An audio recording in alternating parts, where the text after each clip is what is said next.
Right, so this is the last lesson in relationships, and it's all about parasocial relationships. This is kind of the one bit where we look a little bit about how attachments and relationships can actually take a little bit of a negative turn, or a bit of a closer look at mental health, and how relationships can actually turn quite destructive if you're not careful.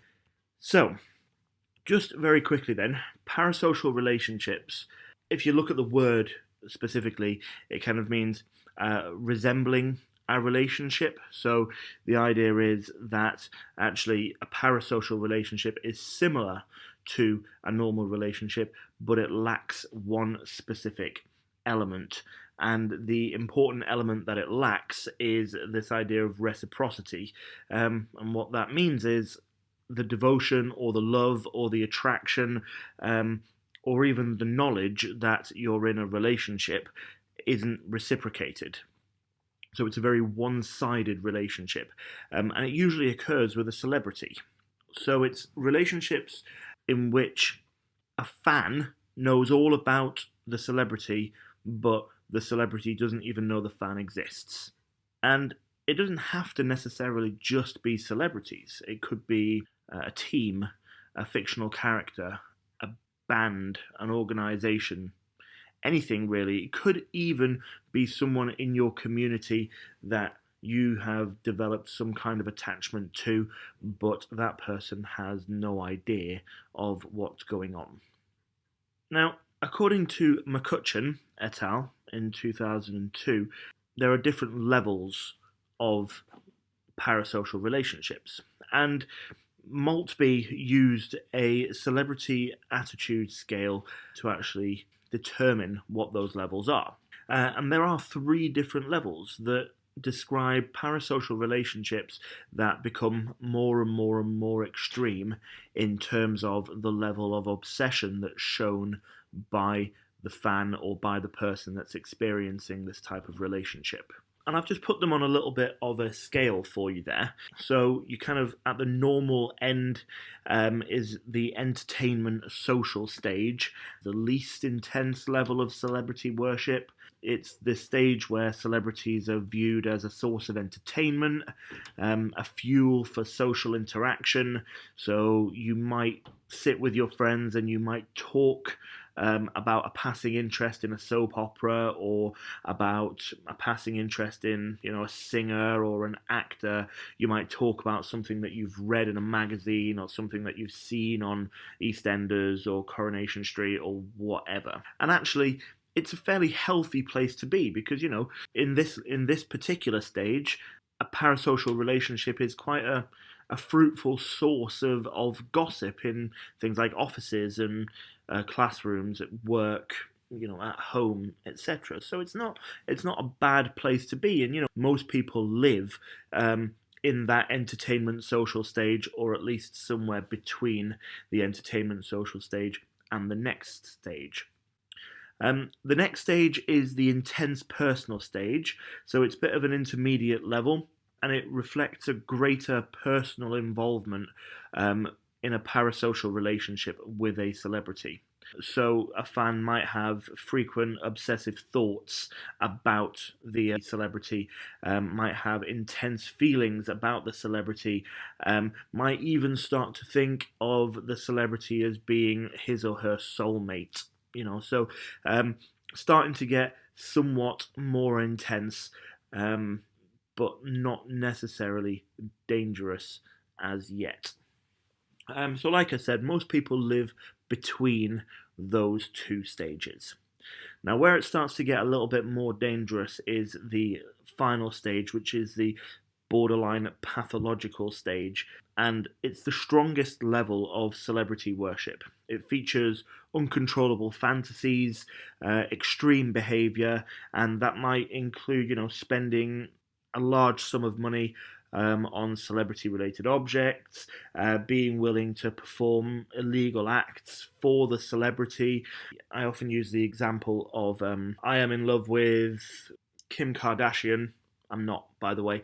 I'm in love with Kim Kardashian, and she's in love with me, and she wants to be with me, but the only person that is stopping us being together is her husband, or her manager, or her agent, or whatever. And actually, the way that I can be with her is by killing the person who's stopping us being together. Now, that's a very extreme example, but it's the type of thing that could go through somebody's mind who is at the borderline pathological stage of a parasocial relationship. So I'll just put all of that up there for you. If you want to pause the video there, you can. Now, we move on to something called the Absorption-Addiction model. McCutcheon explains the tendency to form parasocial relationships in terms of deficiencies that people have in their own lives. For example, somebody might have a very weak sense of self-identity. For example, they might not have very much fulfillment in their everyday relationships. They could also be otherwise poorly adjusted psychologically, and a parasocial relationship would allow them to escape from reality, or would provide a way of finding fulfillment that they can't actually achieve in their real life relationships in the real world. So that's linked to the three levels that we just talked about. So somebody who initially has an entertainment social orientation to a certain celebrity might actually be triggered to move into a more intense involvement by some kind of personal crisis in their lives. It could be, a stressful life event. It could be, a divorce or a death in the family, or not even something so extreme, but something that's causing some kind of crisis or some level of stress. Okay, so as this particular model suggests, there are two levels to it, or two components. You've got the absorption component, which is the bit where people start to seek fulfillment through celebrity worship, and it motivates individuals to focus their attention on a celebrity, which means that they become preoccupied in the existence of the celebrity and start to actually identify with them as well. You've then got the addiction model, which is the next stage, and then just as with any other addiction, the individual needs to sustain their commitment to their parasocial relationship by feeling a stronger and closer involvement to the celebrity. So just like with any other drug, eventually you're going to have to up your dose so that you can actually start to feel the same effect as you did do right at the beginning. And that upping of the dose in terms of a parasocial relationship could lead to more extreme behaviors, more delusional thinking. Okay, so as the addiction takes hold, the person actually needs to engage in more and more intense and extreme behaviors in order to get that same feeling that they did do at the beginning. Okay, and then coming on to the final little bit, we have to come back to attachment theory. So if you think back to year one psychology, you've got your three attachment types.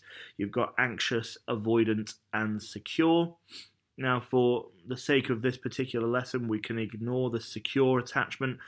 But actually, various psychologists have suggested that there is a tendency to form parasocial relationships in adolescence and adulthood because of attachment difficulties in their early childhood. So Bowlby's attachment theory suggests that early difficulties may lead to emotional troubles later in life. And the types of attachment that were mainly associated with unhealthy emotional development were obviously the insecure resistant, which on the picture in front of you is the anxious type on the left, and insecure avoidant.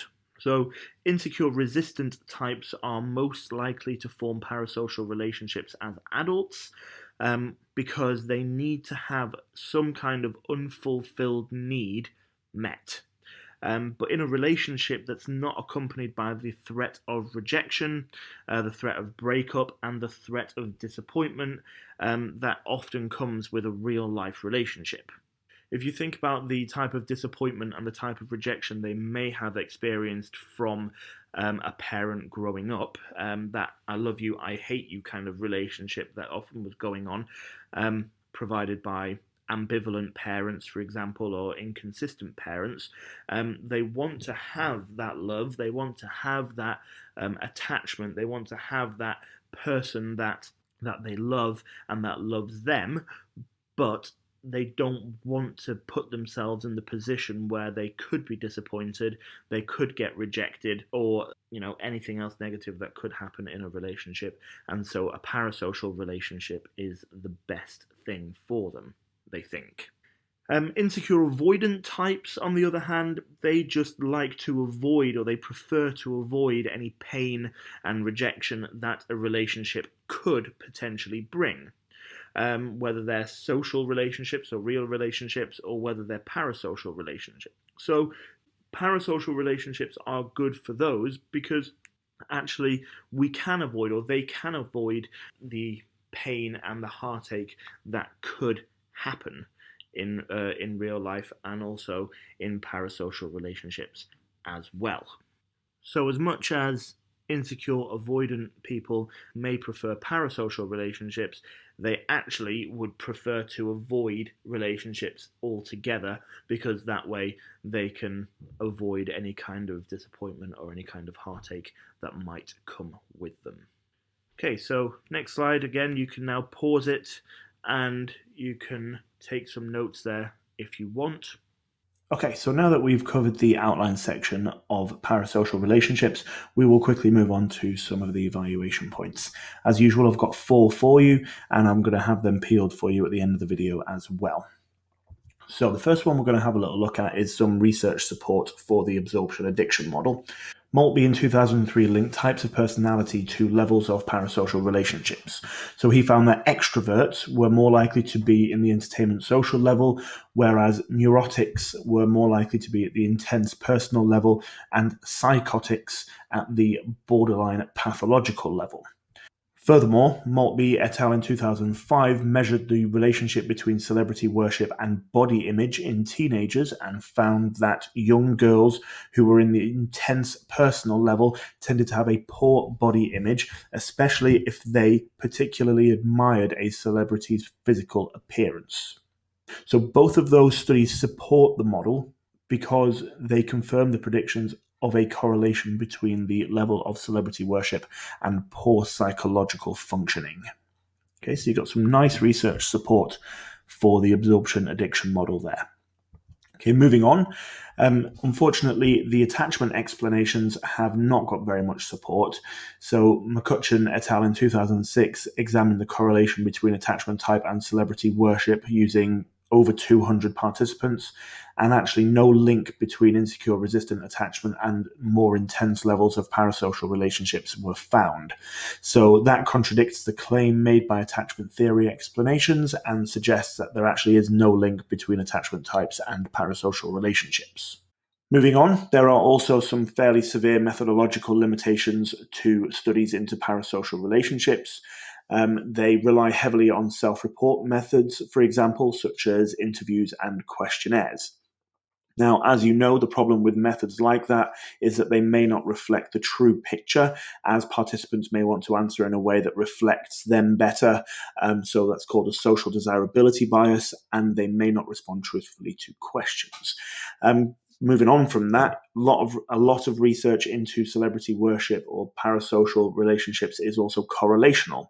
So that means that cause and effect can't really be established clearly, which lowers the scientific explanatory power of such studies. So, for example, there is a significant correlation between poor body image and intensive celebrity worship in teenage girls, as we discussed earlier with Maltby et al. In 2005. However, that doesn't mean that intense celebrity worship causes poor body image.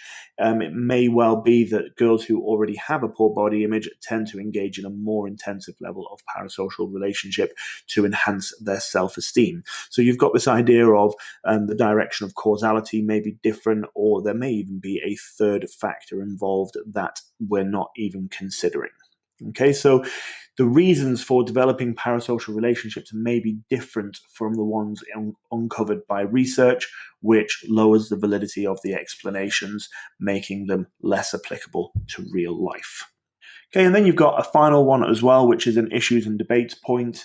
The point here is that despite some weaknesses in the research, it still seems to be a fairly universal phenomenon. So, for example, Schmidt and Klimt in 2011 studied levels of parasocial relationships with characters from the Harry Potter books in different cultures, and they actually found similar levels of worship in Germany, which is an individualist culture, and Mexico, which is a collectivist culture. So that suggests that the absorption addiction model is universally applicable across cultures and doesn't seem to suffer from culture bias. So that tells us that the need to form parasocial relationships may be a universal or at least a very widespread feature of human behavior, may be innate or at least tap into an innate relationship formation mechanism and have an evolutionary basis in some form. Okay, so that gives us a little bit of an idea about how widespread it is and actually that it doesn't suffer from culture bias.